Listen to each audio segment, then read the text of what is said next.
शिवाय नमस्तुभ्यं। हरे कृष्णा। आप सभी का दिन शुभ हो। प्रिय श्रोताओं, आज 5वां दिन है शिव पुराण की दिव्य श्रृंखला का। अब तक की कथाओं ने हमें भगवान शिव के स्वरूप को समझने का अवसर दिया है और आज की कथा भी हमें उनसे और निकट लाएगी। हर अध्याय में कोई ना कोई गहरा संदेश छिपा है। आइए हम उसे खोजें और आज का अध्याय शुरू करने से पहले हम सभी प्रार्थना करें।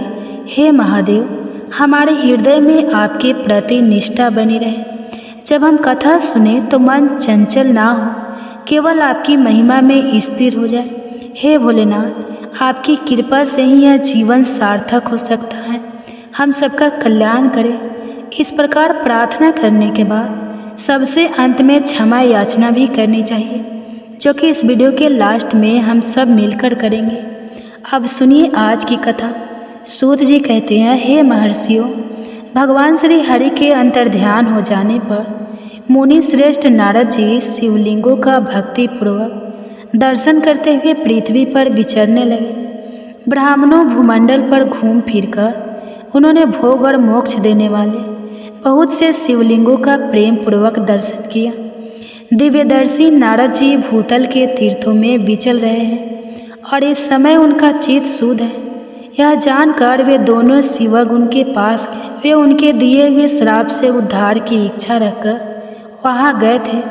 उन्होंने आदरपूर्वक मुनि के दोनों पैर पकड़ लिए और शीश झुकाकर भली भांति प्रणाम करके शीघ्र ही इस प्रकार कहने लगे कि हे ब्राह्मण, हम दोनों शिव के गण हैं। हे मुनि, हमने ही आपका अपराध किया है। राजकुमारी श्रीमती के स्वयंवर में आपका चित्त माया से मोहित हो रहा था।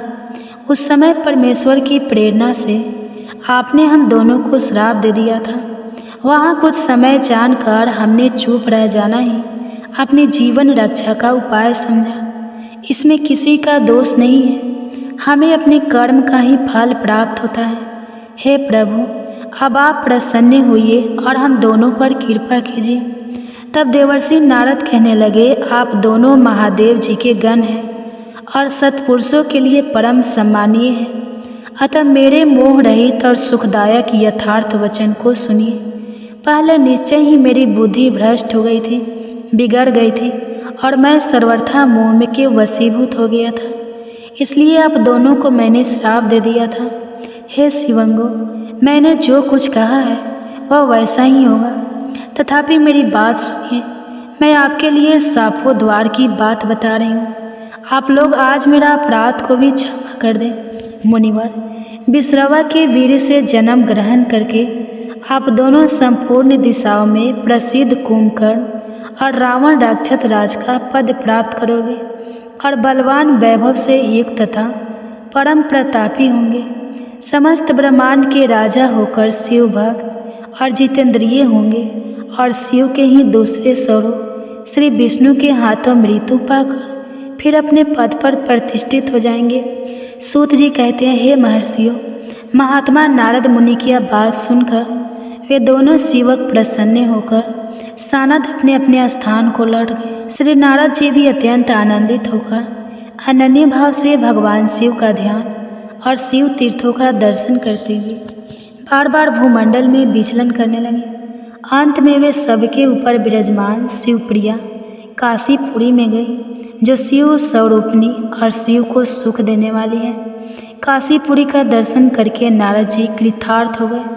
उन्होंने भगवान काशीनाथ का दर्शन किया और परम प्रेम और परमानंद से युक्त होकर उनकी पूजा की। काशी का सानद सेवन करके वे मुनिश्रेष्ठ कृतार्थता का अनुभव करने लगे और प्रेम से विवल होकर उसका नमन वर्णन तथा स्मरण करते हुए ब्रह्मलोक को गए। निरंतर शिव का स्मरण करने से उनकी बुद्धि शुद्ध हो गई थी। वहाँ पहुंचकर शिव तत्व का विशेष रूप से ज्ञान प्राप्त करने की इच्छा से नारद जी ने ब्रह्मा जी को भक्तिपूर्वक नमस्कार किया और नाना प्रकार के स्रोतों द्वारा उनकी स्तुति करके उनसे शिव तत्व के विषय में पूछा। उस समय नारद जी का हृदय भगवान शंकर के प्रति भक्ति भावना से परिपूर्ण था। नारद जी कहने लगे, हे ब्राह्मण, पर ब्रह्मा परमात्मा के स्वरूप को जानने वाले पितामह, हे जगत प्रभु, आपके कृपा प्रसाद से मैंने भगवान विष्णु के उत्तम महात्म्य का पूर्णतया ज्ञान प्राप्त किया है। भक्ति मार्ग, ज्ञान मार्ग, अत्यंत दुस्तर तपो मार्ग, दान मार्ग तथा तीर्थ मार्ग का भी वर्णन सुना है, परंतु शिव तत्व का ज्ञान मुझे अभी तक नहीं हुआ है। मैं भगवान शंकर की पूजा विधि भी नहीं जानता। अतः हे प्रभु, आप क्रमशः इन विषयों को तथा भगवान शिव के विविध चरित्रों को और उनके स्वरूप तत्व, प्रकृति, विवाह, गृहस्थ धर्म सब कुछ मुझे बताइए। हे निष्पाप पितामह, यह सब बातें तथा और जो भी आवश्यक बातें हो उन सब का आपको वर्णन करना चाहिए।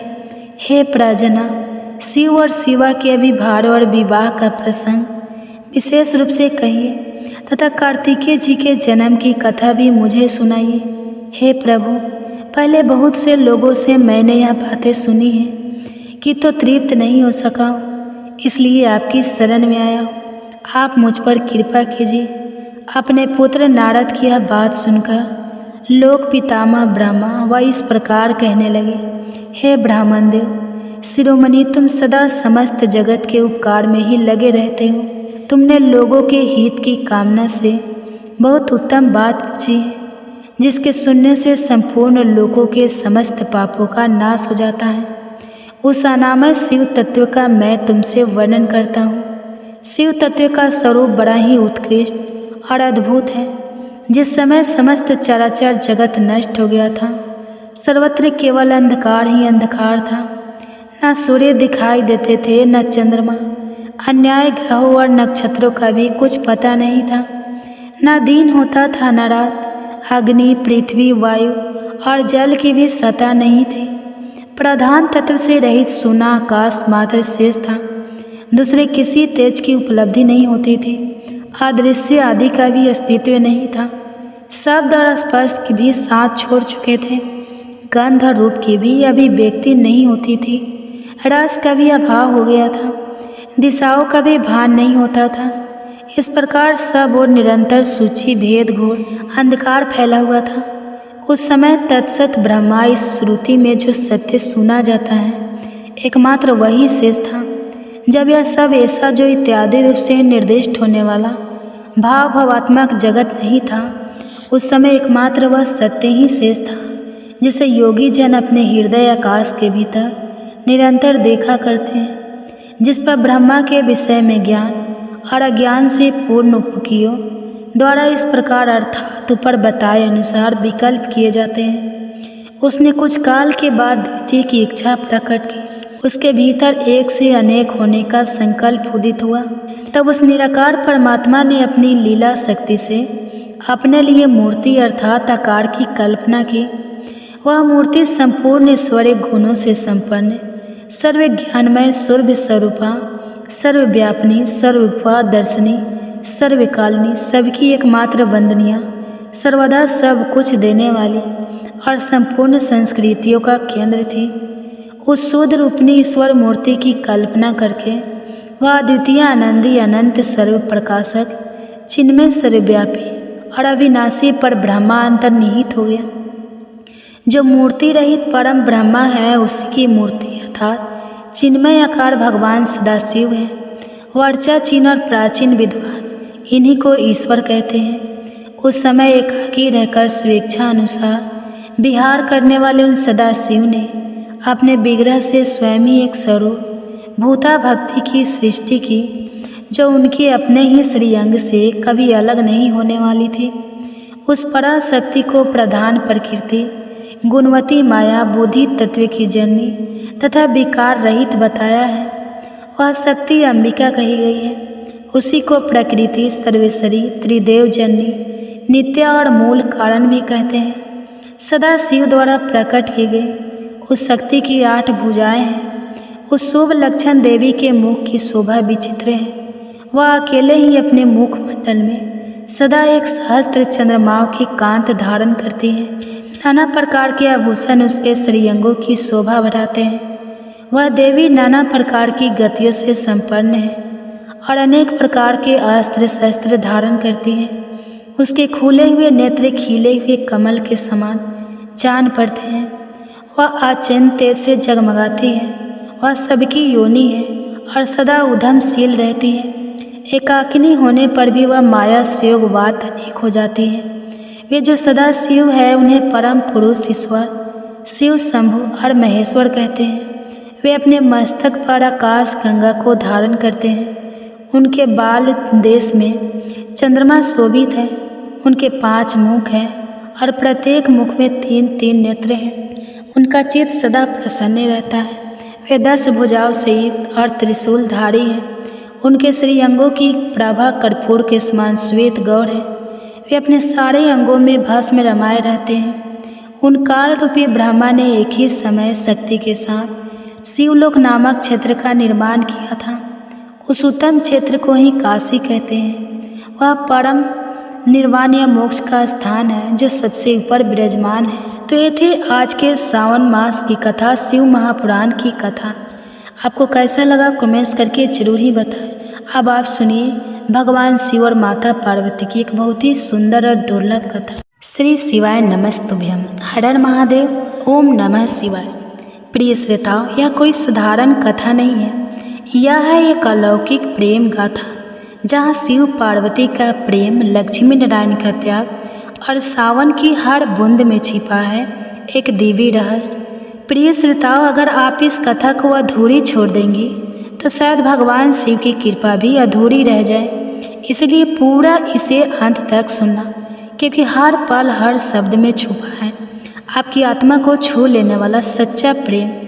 मेरी प्यारी बहनों, सावन में शिव की इस प्रेम लीला को महसूस कीजिए। सखियों, सावन का प्रथम सोमवार था। कैलाश पर्वत पर हर दिशा में मेघों की गूंज उठ रही थी। आकाश में काले बादल उमड़ घुमड़ रहे थे। बर्फीली कैलाश पर भी एक अनोखी हरियाली छाने लगी थी, मानो प्रकृति स्वयं सावन के स्वागत में फूल बिछा रही हो। माँ पार्वती अपनी कुटिया के बाहर बैठी थी। हाथ में तुलसी के पत्ते और फूल थे और उनकी आंखें आकाश की ओर टिकी थी, जैसे किसी प्राचीन रहस्य को पढ़ रही हो। तभी शिव जी ध्यान से बाहर निकले। उनकी जटाओं से गंगा की एक पतली धार गिरती रही और उनकी आंखों में सावन की मस्ती की चमक थी। देवी शिव बोले, आज का दिन कुछ विशेष है। प्रकृति के बीच कोई रहस्य हिलोर मार रहा है। पार्वती मुस्कुराई, स्वामी, यह वही दिन है जब मैंने 8 जन्मों की तपस्या पूरी की थी, लेकिन आज का सावन कुछ अलग क्यों प्रतीत हो रहा है। तभी दक्षिण दिशा से एक मधुर ध्वनि उठी, घुंघरू और शंख की स्वर लहरियाँ, और तभी आकाश में एक दिव्य रथ उतरा जिसमें लक्ष्मी नारायण विराजमान थे। आकाशवाणी हुई, हे शिव, हे पार्वती, समय आ गया है एक ऐसे वन में प्रवेश करने का जहाँ तुम्हें स्वयं अपनी शक्ति के स्वरूप का दर्शन होगा। शिव और पार्वती ने लक्ष्मी नारायण को प्रणाम किया और बिना कोई प्रश्न किए उनके साथ उस वन की ओर चल दिए जहाँ मोर नाच रहे थे, हरियाली झूम रही थी और हर पत्ता कोई गढ़ कथा कह रहा था। वह वन कोई साधारण वन नहीं था। वहाँ हवा में चंपा और बेला की खुशबू थी और जमीन पर बिछे थे बेलपत्रों के स्वर्णिम धागे। मोर पंख फैलाकर नाचते थे, मानो कोई दिव्य रस में निभा रहे हो। जैसे ही चारों देवता उस वन में पहुँचे, वृक्षों ने अपने आप रास्ता दे दिया। एक पुरातन वृक्ष के नीचे एक स्त्री बैठी थी। उसकी आंखों में सारा ब्रह्मांड समाया हुआ था। वह देवी नहीं थी, पर सामान्य भी नहीं लगती थी। उसने शिव को देखा, पार्वती की ओर देखा, फिर लक्ष्मी और नारायण की ओर। स्वागत है त्रिपुरारी, स्वागत है बैंड के वासी। क्या तुम उस रहस्य को जानने आए हो जो तुम्हारे भीतर ही छिपा है, पर आज तक तुमने उसे पहचाना नहीं। पार्वती की आंखों में जिज्ञासा भर गई। हे माथे पर आप कौन हैं और कौन सा रहस्य? उस स्त्री ने मुस्कुरा कर कहा, मुझे लोग वंश कहते हैं। मैं उसी प्रेम की प्रतिनिधि हूँ जो सावन में हर कण में बहता है, और आज तुम चारों को वो दर्शन होगा जो इस ब्रह्मांड में केवल एक बार संभव होता है। शिव ने पहली बार हल्के से हाथ जोड़े और बोले, कृपा करे हमें उस यात्रा पर ले चले। बाजिया ने अपनी आंखें मूंदी और एक मंत्र उच्चारित किया। तभी एक जलधारा फूट पड़ी, जिससे एक दीप निकलकर आकाश में लहराया और एक नई भूमि पर गिरा। एक भूमि जो इस युग में नहीं थी, शायद किसी अन्य लोक में। और फिर वन्या की आंखों से निकली ज्योति जब आकाश को चीरती हुई उस अन्य लोक की भूमि पर गिरी, तो समस्त ब्रह्मांड जैसे एक पल को सतबद्ध हो गया, चारों ओर गूंजने लगा। प्रेम लोक एक ऐसा लोक जिसे आज तक ना देवों ने देखा, ना ऋषियों ने, ना ही स्वयं त्रिदेवों ने। शिव, पार्वती, लक्ष्मी और नारायण चारों उस ज्योति के पीछे पीछे उसी लोक में प्रवेश कर गए। वहाँ की धरती चांदनी से भी उज्जवल थी। वृक्ष मोती की पत्तियों ओढ़े खड़े थे और हर शाख पर एक मोर बैठा मधुर नृत्य कर रहा था। बारिश की बूंदें वहाँ धीमे धीमे गिरती थी, मानो हर बूंद कोई गीत गा रही हो। पार्वती ने धीमे स्वर में पूछा, स्वामी, क्या आपने पहले कभी ऐसा लोक देखा है? शिव मुस्कुराए, नहीं देवी, और मैं नहीं जानता हूँ। यह वही लोक है जो केवल उस प्रेम से प्रकट होता है जो निस्वार्थ हो, पूर्ण हो और निसंकल्प हो। तभी एक कमल की पंखुड़ी खुली और उसमें से एक आकाशवाणी निकली, जैसे स्वयं सृष्टि बोल रही हो। यह प्रेम लोक तुम्हारे भीतर का प्रतिबिंब है। जो प्रेम तुमने अपने हृदय में बोया है, वही तुम्हें इस द्वार तक लाया है। पर अब परीक्षा की घड़ी है। क्या तुम उस दिव्य बीज को पहचान पाओगे जो तुम्हारे भविष्य की लीला का आकार बनेगा? लक्ष्मी जी ने नारायण की ओर देखा और धीरे से कहा, स्वामी, यह तो कोई विशेष योग का समय प्रतीत होता है। क्या यह सावन की ही वह क्षण है जब देवताओं को भी अपने भीतर झांकना पड़ता है? नारायण ने धीरे से पार्वती की ओर देखा, फिर शिव से कहा, महादेव, यह भूमि केवल उसी को सत्य दिखाता है जो अपने प्रेम को संपूर्ण संपन्न मानता है। हमें अलग अलग जाना होगा। शिव और पार्वती एक पग पीछे हटे और लक्ष्मी नारायण एक पग आगे। तभी भूमि कांपी और चारों ओर उजाले की एक तेज लहर फैल गई। 4 द्वार प्रकट हुए। हर द्वार पर लिखा था, प्रेम का त्याग, प्रेम का धैर्य, प्रेम की मौन परीक्षा, प्रेम का बलिदान। वंजा फिर प्रकट हुई और उसने कहा, तुम्हें इन 4 द्वारों से होकर गुजरना होगा। हर द्वार पर तुम्हारे प्रेम की एक परत छूटेगी और जो अंत तक बचेगा वही सच्चा प्रेम कहलाएगा। शिव और पार्वती पहले द्वार पर पहुँचे। प्रेम का त्याग द्वार के भीतर प्रवेश करते ही वे एक अन्य अदृश्य में पहुँच गए। वहाँ एक सुंदर झील थी और उस झील के किनारे पार्वती अकेली बैठी थी। उनके नेत्रों में आंसू थे और शिव अदृश्य हो चुके थे। पार्वती की आवाज़ भराई हुई थी, स्वामी, आपने मुझे क्यों छोड़ दिया? क्या मेरी भक्ति में कुछ कमी रह गई? उस क्षण पार्वती के सामने एक वृद्ध स्त्री आई जो देखने में सामान्य थी, पर उसकी आंखों में काल के पार का ज्ञान था। उसने कहा, बेटी, प्रेम तभी सच्चा होता है जब त्याग कर देने पर भी तुम उसका सम्मान करो। शिव ने तुम्हारा त्याग नहीं किया। उन्होंने तुम्हें वह दृष्टि दी है जिससे तुम स्वयं को पहचान सको। पार्वती ने अपनी आंखें मूंद दी और कहा, अगर प्रेम केवल साथ में रहने का नाम नहीं बल्कि आत्मा से जुड़ने का नाम है, तो मैं शिव को छोड़कर भी शिवमय हूँ। दृश्य बदल गया। शिव और पार्वती फिर से द्वार के दूसरी ओर प्रकट हुए, एक साथ लेकर। अब उनके बीच कोई शब्द नहीं, केवल मौन था, पर उस मौन में प्रेम बह रहा था। लक्ष्मी नारायण भी अभी अपने द्वार से निकले। उन्होंने धन, वैभव और भव्यता को त्याग कर केवल कमल पुष्प के संग उस द्वार को पार किया था। उन्होंने कहा, जहाँ प्रेम है वहाँ धन वैभव का कोई मोल नहीं। चारों देव एक चौराहे पर फिर से मिले। वंज ने कहा, यह तो प्रारंभ था, अब अगला द्वार है धैर्य का द्वार। और तभी आकाश से एक बिजली सी गौधी। सावन की पहली तेज बारिश उस प्रेम लोक में होने लगी।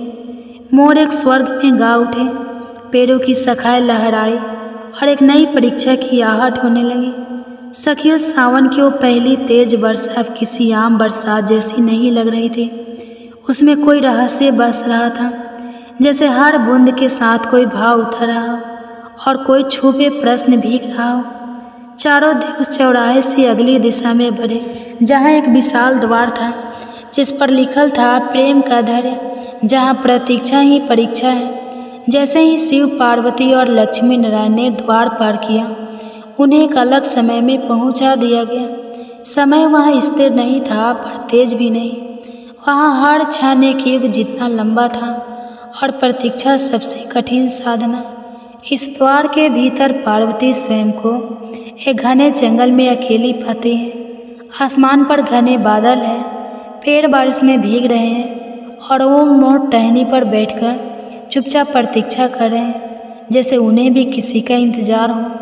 पार्वती उस हरियाली में विचरण करती है और हर जगह शिव को ढूंढती है। स्वामी, आपने वचन दिया है साथ चलने का, कहा है आप अपनी वाणी में कांपता हुआ विश्वास था। उसी क्षण एक वट वृक्ष की छाया में एक वृद्ध रस प्रकट होती है। वही वंजय के स्वर के समान शांति उनके मुख पर है।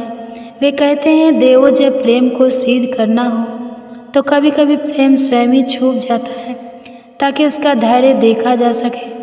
पार्वती मौन हो जाती है और एक पत्थर के टुकड़ों पर बैठ जाती है। वह वहाँ 21 दिन तक बिना खाए पिए केवल शिव का नाम जपती रहती है। हर दिन सावन की वर्षा उन्हें भिगोती है, पर वह टस से मस्त नहीं होती।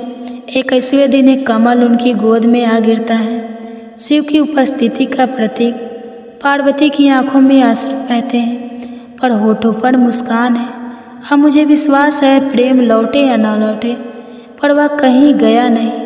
उसी क्षण शिव एक पेड़ की ओर से बाहर आते हैं। उनकी आंखों में गर्व है। देवी, तुम्हारा प्रेम अब स्थिर हुआ है। जैसे गंगा हिमालय में बसी है, वैसे ही तुम मेरे हाथों में है, हृदय में है। वहीं दूसरी ओर लक्ष्मी जी एक कुटिया में बैठी प्रतीक्षा कर रही थी। नारायण को वह युद्ध हेतु भेज चुकी थी। प्रमुख लक्ष्य के लिए 7 वर्ष बीत जाते हैं। ना कोई संदेश, ना कोई ध्वनि, ना कोई स्वप्न।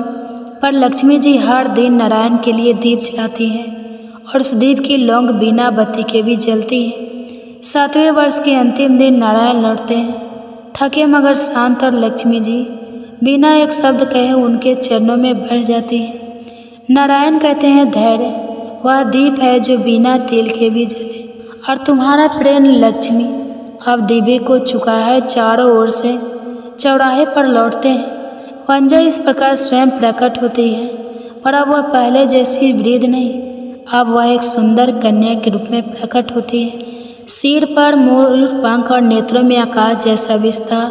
वह मुस्कुराती कहती है, अब तुम तीसरे द्वार के योग्य हो। मौन परीक्षा का जहाँ शब्द नहीं चलेंगे, केवल हृदय की भाषा बोलेगी। जैसे ही वह यह कहती है, एक दिव्य मेरे आकाश में उतरता है और पार्वती के चरणों के पास आ बढ़ता है। उसकी आंखों में नमी है और पंखों पर शिव का प्रतीक अंकित है। श्री शिवाय नमस्तुभ्यम। ओम नमः शिवाय। हर हर महादेव। आज प्रिय भक्तजनों, आज सावन सोमवार का व्रत है, इसलिए आप सभी श्रोता आज श्रवण कीजिएगा सोमवार व्रत की संपूर्ण कथा। क्या आप जानते हैं कि सावन के सोमवार का व्रत रखने से कौन कौन से फल मिलते हैं? किन स्त्रियों को यह व्रत रखना चाहिए और किन्हें नहीं रखना चाहिए? क्या विवाहित स्त्रियां सामान्य रूप से यह व्रत रख सकती हैं? आज की इस दिव्य कथा में स्वयं भगवान शिव जी हमें बताएंगे कि किन गुणों और लक्षणों वाली स्त्रियों को यह व्रत रखना चाहिए और कौन सी स्त्रियों को भूल कर भी यह व्रत नहीं रखना चाहिए। तो चलिए दोस्तों, हम आप सभी को एक कथा के माध्यम से बताते हैं। दोस्तों, एक बार की बात है, कैलाश पर्वत के शांत और दिव्य वातावरण में, जहाँ हिमालय की बर्फीली चोटियाँ और ठंडी हवा एक अलौकिक सौंदर्य बिखेर रही थी। भगवान शिव और देवी पार्वती एक विशाल शिलाखंड पर विराजमान थे। चारों ओर बर्फ से ढके पर्वत, झरनों की मधुर ध्वनि और सन्यासियों के मंत्रों उच्चारण से वातावरण और भी पवित्र हो रहा था। भगवान शिव अपने त्रिशूल के सहारे ध्यान मग्न थे और उनके मस्तक पर चंद्रमा, गले में सर्प और शरीर पर भस्म उनकी महिमा को और बढ़ा रहे थे। देवी पार्वती ने अपने प्रिय नाथ की ओर देखा और श्रद्धापूर्वक पूछा, हे प्रभु, मैंने सुना है कि श्रावण सोमवार का व्रत सभी व्रतों में सर्वोत्तम है। यह व्रत क्यों किया जाता है? इसे करने से मनुष्य को कौन सा फल प्राप्त होता है? और हे महादेव, इस व्रत को कौन कर सकता है और कौन नहीं? इसके नियम क्या है? कृपया मुझे विस्तार से बताएं। भगवान शिव ने अपनी गहरी और करुणामय दृष्टि से पार्वती की ओर देखा, हल्के से मुस्कुराए और बोले, हे पार्वती, तुम्हारा प्रश्न अत्यंत उचित है। श्रावण सोमवार का व्रत मेरे भक्तों के लिए अत्यंत प्रिय और फलदायी है। यह व्रत प्रत्येक मनुष्य को करना चाहिए, विशेष रूप से विवाहित स्त्रियों और अविवाहित कन्याओं के लिए यह अत्यंत महत्वपूर्ण है। इस व्रत को सच्चे मन और विधि विधान के साथ करने से सभी मनोकामनाएं पूर्ण होती हैं, पापों का नाश होता है और अंत में मोक्ष की प्राप्ति होती है। मेरी कृपा दृष्टि इस व्रत को करने वाले पर सदा बनी रहती है। उन्होंने आगे कहा, लेकिन हे देवी, इस व्रत के नियमों का पालन करना अनिवार्य है। नियमों के उल्लंघन से व्रत निष्फल हो जाता है और भक्त को पाप का भागी बनना पड़ सकता है। तुम्हारे प्रश्नों के उत्तर देने से पहले मैं तुम्हें एक प्राचीन कथा सुनाता हूँ जो इस व्रत की महिमा को दर्शाती है। इस कथा को सुनने वाला मनुष्य अपने कोटि कोटि जन्मों के पापों से मुक्त हो जाता है और उसे एक ही जन्म में श्रावण सोमवार के व्रत का पुण्य प्राप्त होता है।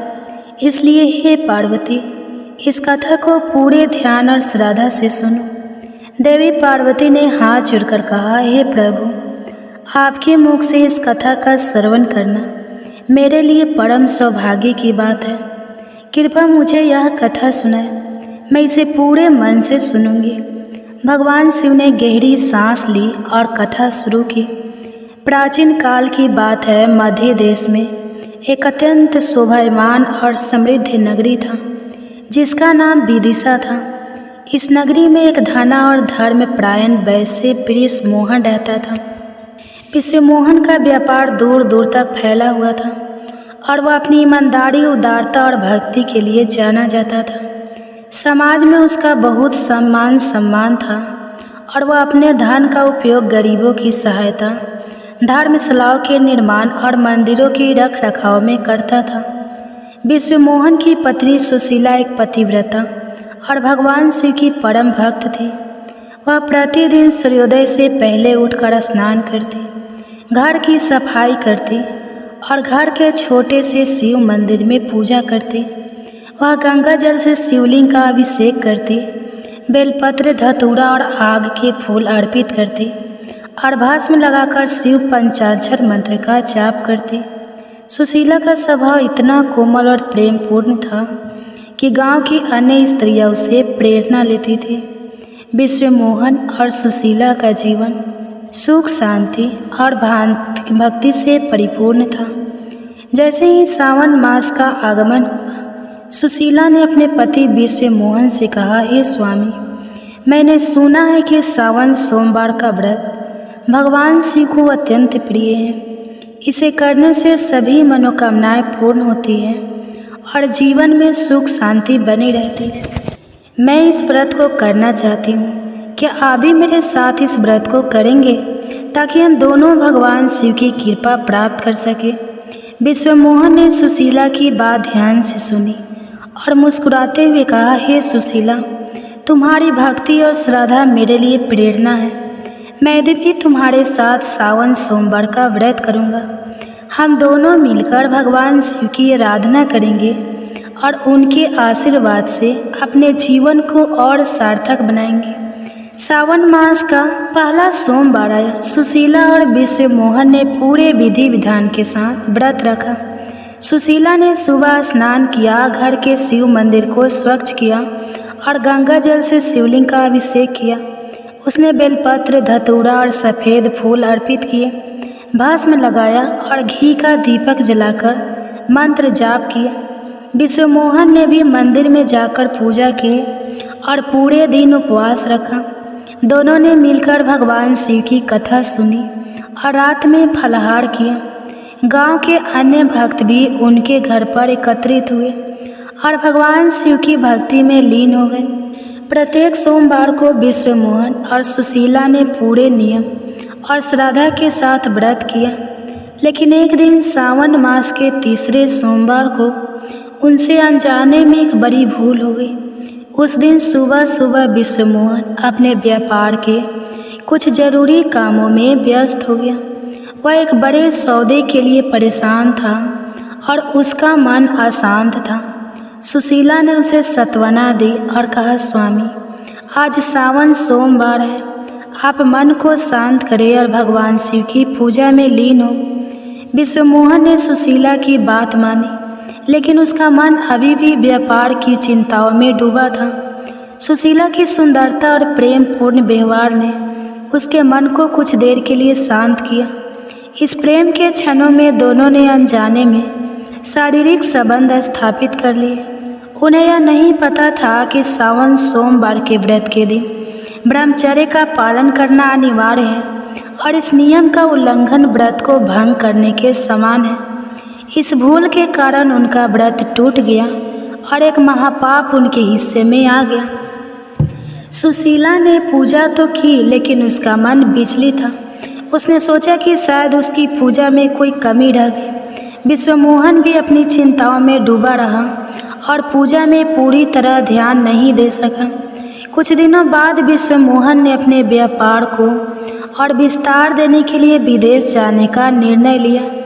उसने एक बड़े सौदे के लिए एक पड़ोसी देश में जाना तय किया, जहां वह अपनी वस्तु बेचने वाला था। उसने अपने सेवकों से कहा, हे सेवकों, हमें व्यापार के लिए विदेश जाना है। एक मजबूत नौका तैयार करो ताकि हम नदी के रास्ते से जा सकें। सुशीला ने विश्वमोहन को विदाई देते हुए कहा, हे स्वामी, आप सुरक्षित जाइए और जल्दी लौट आइए। मैं भगवान शिव से आपकी रक्षा के लिए प्रार्थना करूंगी। विश्वमोहन ने मुस्कुराते हुए कहा, चिंता ना करो सुशीला, मैं जल्दी लौट आऊँगा। तुम घर का ध्यान रखना और भगवान शिव की पूजा नियमित रूप से करना। विश्वमोहन नौका में अपने कुछ सेवकों और सामान के साथ नदी के रास्ते विदेश की ओर निकल पड़ा। यात्रा शुरू में सुखद रही। नदी का शांत प्रभाव, किनारों पर हरियाली और पक्षियों की मधुर ध्वनियाँ मन को शांति दे रही थी। लेकिन कुछ दिनों बाद अचानक नदी में एक भयंकर तूफान आ गया। आसमान में काले बादल छा गए, बिजलियाँ चमकने लगी और हवा इतनी तेज हो गई कि नौका डगमगाने लगी। विश्वमोहन और उसके सेवक घबरा गए। उन्होंने नौका को नियंत्रित करने की बहुत कोशिश की, लेकिन तूफान की तीव्रता के सामने उनकी सारी कोशिशें नाकाम रही। अचानक एक विशाल लहर ने नौका को अपनी चपेट में ले लिया और नौका पलट गई। विश्वमोहन और उसके सेवक नदी के तेज प्रभाव में बह गए। नौका में सवार सभी लोग चीखने चिल्लाने लगे, लेकिन उनकी आवाज़ तूफान की गर्जना में दब गई। कुछ ही क्षणों में नौका पूरी तरह नदी में डूब गई और विश्वमोहन सहित सभी लोग लापता हो गए।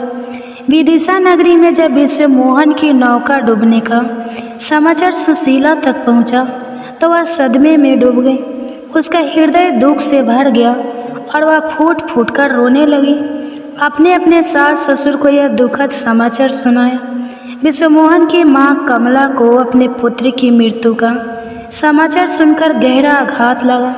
वह शोक और क्रोध से भर उठी। कमला ने सुशीला पर सारा दोष मढ़ते हुए कहा, अरे पापनी, यह सब तेरे पापों का फल है। तूने अवश्य ही कोई महापाप किया है, जिसके कारण मेरा बेटा इस तरह समय काल के गाल में समा गया। तो इस घर की लक्ष्मी नहीं, अभिशाप है। सुशीला ने रोते हुए कहा, हे माता, मैं एक पतिव्रता नारी हूँ। मैंने कभी अपने पति के लिए अशुभ नहीं सोचा। कृपया मुझे ऐसा ना कहें। मुझे विश्वास है कि मेरे पति जीवित हैं और भगवान शिव की कृपा से वे लौट आएंगे।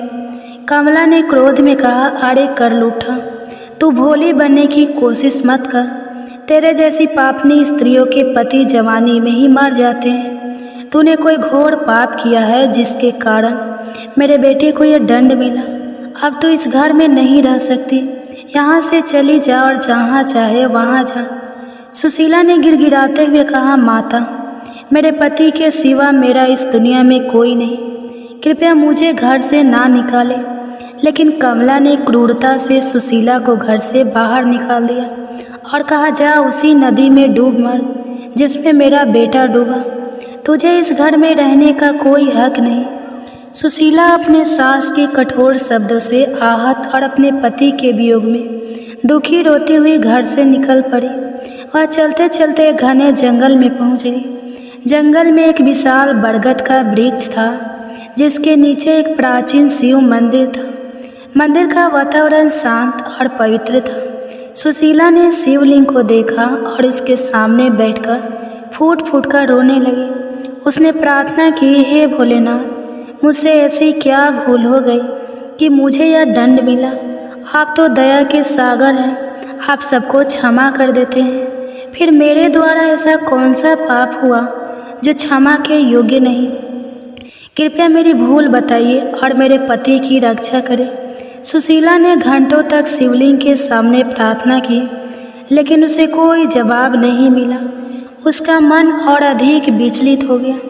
उसने सोचा, यदि मेरे पति की मृत्यु के लिए मैं ही जिम्मेदारी हूँ तो मुझे जीवित रहने का कोई अधिकार नहीं। एक पतिव्रता स्त्री को अपने पति के साथ ही मर जाना चाहिए। यह सोचकर उसने आत्महत्या करने का निश्चय किया। वह उस नदी की ओर चल पड़ी जिसमें विश्वमोहन की नौका डूबी थी। जैसे ही सुशीला नदी के किनारे पहुंची और छलांग लगाने वाली थी, तभी एक चमत्कार हुआ। भगवान शिव एक साधु के रूप में प्रकट हुए। उनका स्वरूप तेजस्वी और शांत था। उन्होंने सुशीला का हाथ पकड़ा और कहा, हे पुत्री, रुक जाओ। यह क्या अनर्थ करने जा रही हो? आत्महत्या सबसे बड़ा पाप है। किसी भी मनुष्य को अपने प्राण लेने का अधिकार नहीं। सुशीला ने साधु को देखा और रोते हुए बोली, हे मुनिवर, मुझे जीवित रहने का कोई अधिकार नहीं है। मेरे पति उसी नदी में डूब गए और मैं उनके बिना नहीं जी सकती। ना जाने मेरे द्वारा कौन सा पाप हुआ जिसके कारण यह विपत्ति आई। साधु रूपी भगवान शिव ने कहा, हे पुत्री, मैं तुम्हारे बारे में सब जानता हूँ। तुमने और तुम्हारे पति ने सावन सोमवार के व्रत के दिन ब्रह्मचर्य का पालन नहीं किया और संबंध स्थापित किए। यह व्रत के नियमों का उल्लंघन था, जिसके कारण तुम्हारा व्रत टूट गया और तुम्हें यह पाप लगा। लेकिन तुम्हारी भक्ति सच्ची थी और तुम्हारा पश्चाताप मुझे स्वीकार है। सुशीला ने कांपते हुए कहा, हे साधु महाराज, मुझे मेरी भूल का एहसास हो गया है। कृपया बताइए कि मैं इस पाप से मुक्त कैसे हो सकती हूँ और मेरे पति से मेरा मिलन कैसे होगा? साधु ने मुस्कुराते हुए कहा, हे पुत्री, भगवान शिव दयालु है। यदि तुम अगले सावन मास में विधि विधान से व्रत करोगी और ब्रह्मचर्य का पालन करोगी तो तुम्हारा पति तुम्हें अवश्य वापस मिलेगा। तुम्हें 1 वर्ष तक उस शिव मंदिर में रहना होगा जहाँ तुमने प्रार्थना की थी। वहाँ प्रतिदिन भगवान शिव की पूजा करना, गंगा जल से अभिषेक करना और बेलपत्र, धतूरा और भस्म अर्पित करना। अगले श्रावण मास में तुम्हारा व्रत सफल होगा और भगवान शिव की कृपा से तुम्हारा पति लौट आएगा। सुशीला ने साधु के चरणों में प्रणाम किया और कहा, हे महाराज, मैं आपकी बात मानूंगी। मैं अगले सावन मास तक भगवान शिव की भक्ति में लीन रहूंगी। साधु ने उसे आशीर्वाद दिया और अचानक अंतर्ध्यान हो गए। सुशीला को समझ आ गया कि साक्षात भगवान शिव ने उसे दर्शन दिए हैं। सुशीला उस शिव मंदिर में रहने लगी। उसने 1 वर्ष तक ब्रह्मचर्य का पालन किया और प्रतिदिन भगवान शिव की पूजा की। वह सुबह स्नान करती, मंदिर को स्वच्छ करती, गंगा जल से शिवलिंग का अभिषेक करती और बेलपत्र, धतूरा और सफ़ेद फूल अर्पित करती। वह दिन रात भगवान शिव के मंत्रों का जाप करती और अपने पति की सुरक्षा के लिए प्रार्थना करती। गांव के लोग उसकी भक्ति को देखकर आश्चर्यचकित थे और उसे शिव भक्त सुशीला कहने लगे। जब अगला सावन मास आया, सुशीला ने पूरे विधि विधान के साथ व्रत रखा। उसने ब्रह्मचर्य का पालन किया, मंदिर में पूजा की और भगवान शिव से अपने पति की वापसी की प्रार्थना की। अंतिम सोमवार के दिन जब वह पूजा समाप्त कर मंत्र जाप कर रही थी, तभी भगवान शिव प्रकट हुए। उनका स्वरूप इतना तेजस्वी था कि मंदिर का सारा वातावरण प्रकाशमय हो गया। उन्होंने कहा, हे पुत्री, तुम्हारी भक्ति और तपस्या से मैं प्रसन्न हूँ।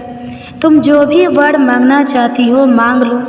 सुशीला ने रोते हुए कहा, हे महादेव, मेरे पाप के कारण मेरे पति से मेरा वियोग हुआ, कृपया मुझे मेरा पति लौटा दे। भगवान शिव ने मुस्कुराते हुए कहा, हे पुत्री, तुम्हारी तपस्या और सच्ची भक्ति ने तुम्हारे पापों का नाश कर दिया है। तुम्हारा पति जीवित है, वह नदी के किनारे तुम्हारा इंतजार कर रहा है, जाओ उसे ले आ। इतना कहकर भगवान शिव अंतर्ध्यान हो गए। सुशीला दौड़ती हुई नदी के किनारे पहुंची। वहां उसने देखा कि विश्वमोहन एक नौका में बैठकर किनारे की ओर आ रहा था। उसकी आंखों में आंसू छलक है। विश्वमोहन ने नौका से उतरते ही सुशीला को देखा और दौड़कर उसे गले लगा लिया। उसने कहा, सुशीला, भगवान शिव की कृपा से मैं बच गया। जब नौका डूबी तो मैं एक टापू पर बह गया। वहाँ एक साधु ने मुझे बचाया और भगवान शिव की पूजा करने की प्रेरणा दी। मैंने 1 वर्ष तक उनकी भक्ति की और आज मैं तुम्हारे पास लौट आया। सुशीला ने रोते हुए कहा, हे स्वामी, यह सब भगवान शिव की कृपा है। मेरे द्वारा अनजाने में हुई भूल के कारण यह विपत्ति आई थी, लेकिन उनकी दया और मेरी तपस्या से आप मुझे वापस मिल गए। दोनों ने मिलकर भगवान शिव का आभार व्यक्त किया और मंदिर में जाकर पूजा की। विश्वमोहन की वापसी की खबर विदिशा नगरी में आग की तरह फैल गई। कमला ने अपने पुत्र को जीवित देखा और सुशीला से क्षमा मांगी। उसने कहा, बेटी, मैंने क्रोध में तुम्हें बहुत कुछ कहा। तुम्हारी भक्ति ने मेरे पुत्र को वापस लाया, मुझे क्षमा कर दो। सुशीला ने अपनी सास के चरण स्पर्श किए और कहा, माता, आपने जो कहा वह एक माँ का दुख था। मैंने आपको पहले ही क्षमा कर दिया। विश्वमोहन और सुशीला ने मिलकर विदिशा में एक भव्य शिव मंदिर का निर्माण करवाया, जहाँ वे प्रतिदिन पूजा करते और ग्रामवासियों को सावन सोमवार के व्रत की महिमा बताते। गांव के लोग उनकी भक्ति से प्रेरित हुए और सावन मास में व्रत रखने लगे। कथा समाप्त करने के बाद भगवान शिव ने देवी पार्वती से कहा, हे पार्वती, यह कथा सावन सोमवार के व्रत की महिमा को दर्शाती है। अब मैं तुम्हारे प्रश्न का उत्तर देता हूँ। सावन सोमवार व्रत के नियम एक स्नान और पतिव्रता व्रत के दिन प्रातः काल स्नान करें और शुद्ध वस्त्र पहने। मन और शरीर की शुद्धता आवश्यक है। शिव पूजा गंगा जल से शिव का अभिषेक करें। बेलपत्र, धतूरा, आँख के फूल और भस्म अर्पित करें। शिव पंचाक्षर मंत्र नमः शिवाय का जप करें। शिव ब्रह्मचर्य व्रत के दिन ब्रह्मचर्य का पालन करें। शारीरिक संबंध बनाना वर्जित है। 4 उपवास, पूरे दिन उपवास करें।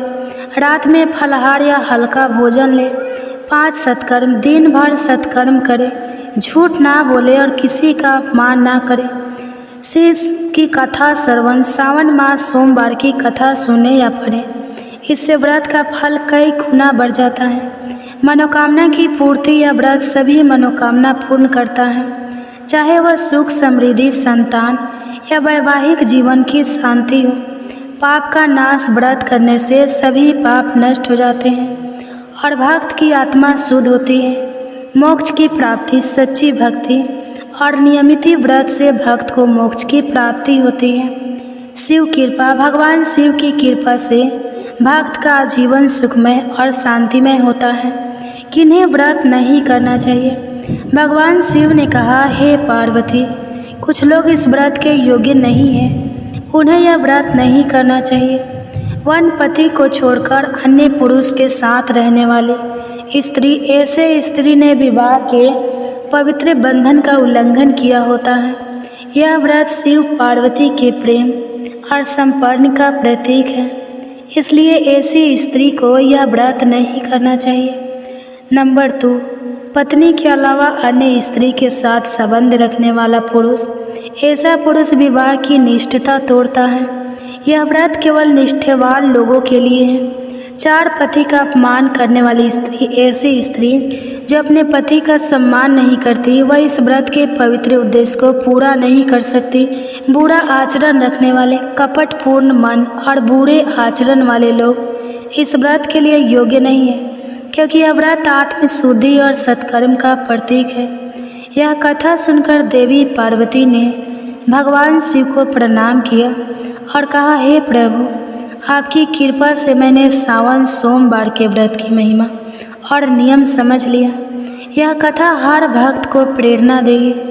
भगवान शिव ने कहा, हे पार्वती, यह कथा युगों युगों तक मेरे भक्तों को प्रेरित करेगी।